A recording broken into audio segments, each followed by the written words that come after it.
இது ஃபர்ஸ்ட் மலேசியாவின் செய்திகள் உங்களுக்காக.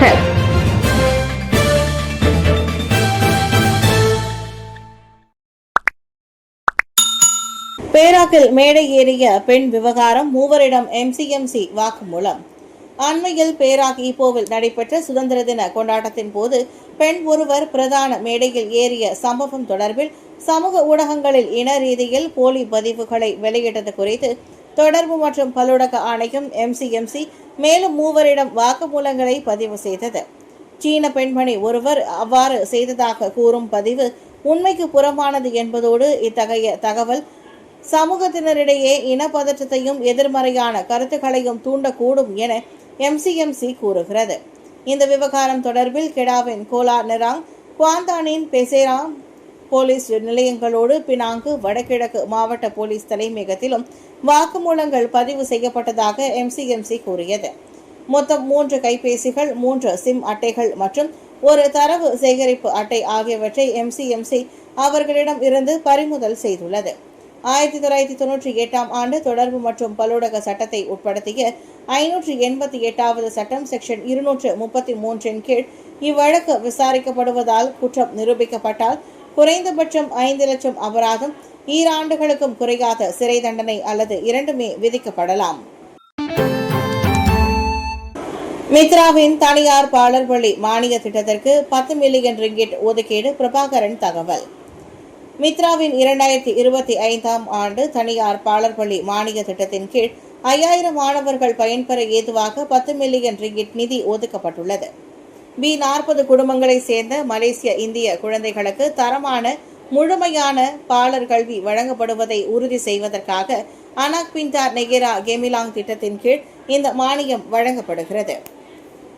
நிதிக்கு விண்ணப்பித்த 178 பாலர் பள்ளிகளில் கடுமையான பரிசீலனைக்கு பிறகு 173 பாலர் பள்ளிகளின் விண்ணப்பங்கள் ஏற்றுக்கொள்ளப்பட்டன. விண்ணப்பம் நிராகரிக்கப்பட்ட சம்பவங்களுக்கு போதுமான ஆவணங்கள் இல்லாததும் காரணம் என பிரபாகரன் விளக்கினார். ஒதுக்கப்பட்ட 10 மில்லியன் ரிங்கிட்டில் 7 மில்லியன் ரிங்கிட் நிதி அங்கீகரிக்கப்பட்டுள்ளது. எஞ்சியவை உதவி தேவைப்படும் தனியார் பள்ளிகளுக்கு பரிசீலிக்கப்படும் என்றார் அவர். இந்த மானியங்கள் எந்த வகையில் மாணவர்களை சென்றடையும் என்பதை அவர் விளக்கினார். மயக்கமடைவதற்கு முன்னர் தடுப்பு சுவரிலிருந்து சாரா குதித்திருக்கலாம், தடயவியல் நிபுணர் விளக்கம். கடந்த ஜூலை 18ஆம் தேதி தனது பள்ளி விடுதிக்கு அருகில் மயக்கமடைந்த நிலையில் காணப்படுவதற்கு முன்னதாக மாணவி சாரா கைரினா தடுப்பு சுவரில் இருந்து குதித்திருக்கலாம் அல்லது தொங்கி இருக்கலாம் என்று நம்பப்படுவதாக அவரின் உடலை பிரேத பரிசோதனை செய்த தடயவியல் நிபுணர் டாக்டர் ஜஸ்டி ஹியூ கூறியுள்ளார். கான்கிரீட் தடுப்பு சுவரின் உயரம் மற்றும் அகலம், இரும்பு தடுப்பு கம்பியின் உயரம், இறப்பதற்கு முன்னர் பாதிக்கப்பட்டவரின் உயரம் ஆகியவற்றின் அடிப்படையில் அம்மாணவி தடுப்பு சுவரில் ஏறி இரும்பு கம்பியை கடந்து அதன் மீது நின்றிருக்க முடியும் என்று தமது விளக்கமளிப்பின் போது அவர் தெரிவித்தார். விசாரணையின் ஒரு பகுதியாக ஆகஸ்ட் 2ஆம் தேதி சம்பவ இடத்தில் நிகழ்ந்த ஆர்ப்பாட்டத்தின் போது விசாரணையில் தமக்கு உதவிய மருத்துவ அதிகாரி ஒருவர் எடுத்த புகைப்படங்களை படியூஸ் சமான் நீதிமன்றத்தில் சமர்ப்பித்திருந்த வேளை அதையும் டாக்டர் ஹியூ உறுதிப்படுத்தினார். தாய்லாந்தின் புதிய பிரதமரை தேர்ந்தெடுப்பதற்கான வாக்கெடுப்பு இன்று நடைபெறும். கடந்த வாரம் தாய்லாந்து பிரதமர் ஃபெடோங்ரான் ஷினாவாத்ரா பதவி நீக்கம் செய்யப்பட்டதை தொடர்ந்து புதிய பிரதமரை தேர்ந்தெடுப்பதற்கான வாக்களிப்பு இன்று அந்நாட்டின் மக்களவையில் நடைபெறவுள்ளது. அரசியலமைப்பின் 159வது பிரிவின் கீழ் பிரதமரை தேர்ந்தெடுப்பதற்கான சிறப்பு நிகழ்ச்சி நிரலை மக்களவைத் தலைவர் இணைத்துள்ளதாக நாடாளுமன்ற பொதுச் செயலாளர் நிராகர் தெரிவித்தார். புதிய பிரதமரை தேர்ந்தெடுப்பதற்கான வாக்கெடுப்பை உடனடியாக நடத்த வேண்டும் என்று பூம்செய்தை கட்சியின் தனது தீர்மானத்தை முன்வைத்திருந்தது. அதே நாளில் அரசாங்கத்தை அமைப்பதற்கான பெரும்பான்மையை பெற தவறியதால் நாடாளுமன்றத்தை கலைப்பதற்கான அரசரின் ஒப்புதலை ஆளும் கட்சியின் வியூதாயும் கோரி இருந்தது. இதனிடையே பூம்செய்தை கட்சி தலைவர் அனுடின் சார்குவிரலை பிரதமராக ஆதரிப்பதாகவும் புதிய நிர்வாகத்தை அமைக்க இணைந்து செயல்படுவதாகவும் எதிர்க்கட்சி அறிவித்ததை தொடர்ந்து இந்நடவடிக்கை மேற்கொள்ளப்பட்டது.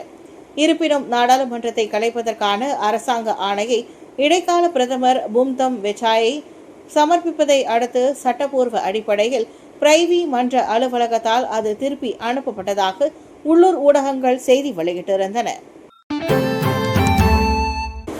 அரிசி தொழிலில் ஆதிக்கம் செலுத்துவதாக எழுந்துள்ள குற்றச்சாட்டுகள் ஆதாரமற்றவை.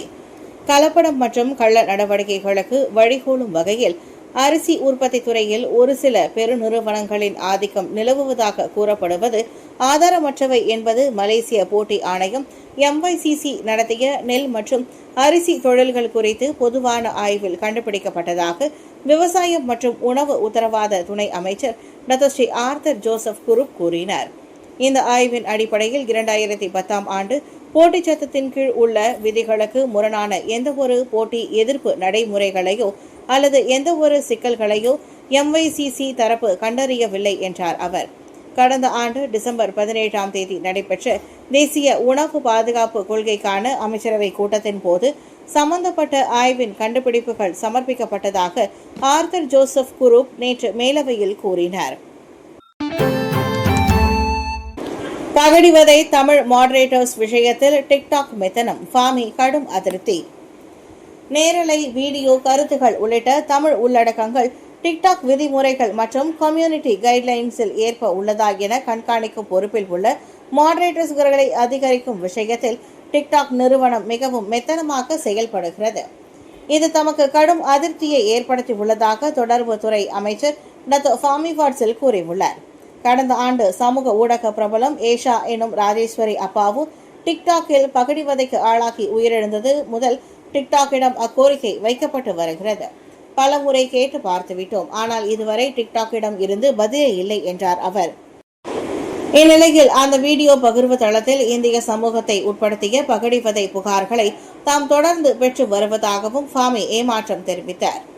இவ்விஷயத்தில் தொடர்ந்து அலட்சியம் காட்டினால் டிக்டாக் நிர்வாகத்தின் மீது சட்ட நடவடிக்கை எடுப்பதை தவிர வேறு வழியில்லை. எத்தகைய நடவடிக்கை எடுக்கலாம் என்பதை MCMC எனப்படும் மலேசிய தொடர்பு பலூடக ஆணையத்திடமே விட்டு விடுவதாக அவர் சொன்னார். புக்கிட் அமானில் நடத்திய சிறப்பு செய்தியாளர் கூட்டத்தில் ஃபாமி அவ்வாறு சொன்னார். மின்சார வாகனத்திற்கான தொழிற்சாலை தொடக்கம், மலேசியா சீனாவின் அணுக்கமான ஒத்துழைப்பு பிரதிபலிப்பு. நாட்டின் புரோட்டான் நிறுவனத்தின் முதல் மின்சார EV வாகனம் தொழிற்சாலை தொடங்கப்பட்டதற்கான தொடர்ந்து புரோட்டான் மற்றும் அதன் வியூக பங்காளியான கீலி மூலம் மலேசியாவிற்கும் சீனாவிற்கும் இடையில் அணுக்கமான ஒத்துழைப்பு பிரதிபலிக்கின்றது. அவற்றுடன் நாட்டின் வாகன துறையும் இதன் மூலம் வளர்ச்சி அடைவதாக பிரதமர் டாக்டர் ஸ்ரீ அன்வார் இப்ராஹிம் தெரிவித்தார். இது முதலீட்டை உட்படுத்திய ஒத்துழைப்பாக மட்டுமின்றி தொழில்நுட்ப பரிமாற்றத்தில் அர்ப்பணிப்பையும் எதிர்கால வாகன தொழில்நுட்பத்தின் விரிவாக்கத்தையும் பெறுவதற்கான முயற்சி என்றும் அவர் விவரித்தார். உள்நாட்டை சேர்ந்த பொறியியலாளர்களுக்கு பயிற்சி அளிப்பதற்கான வாய்ப்பும் இதில் அடங்குவதாக குறிப்பிட்ட டாக்டர் ஸ்ரீ அன்வார் மலேசியாவுடன் ஒத்துழைப்பை எடுத்துக்கொள்ள விருப்பம் தெரிவித்த சீன அரசாங்கத்திற்கு நன்றி பாராட்டினார். இதனிடையே புரோட்டான் EV தொழிற்சாலையின் மேம்பாடு, எரிசக்தி மாற்றம், தொழில்துறை வளர்ச்சி திட்டம் மற்றும் தேசிய வாகன கொள்கை NAP உள்ளிட்ட அனைத்து நாட்டின் சில முக்கிய கொள்கைக்கு ஏற்ப இணங்குவதாகவும் பிரதமர் மகிழ்ச்சி தெரிவித்தார். சபா தேர்தலை தவிர்க்க மாய்கா முடிவு.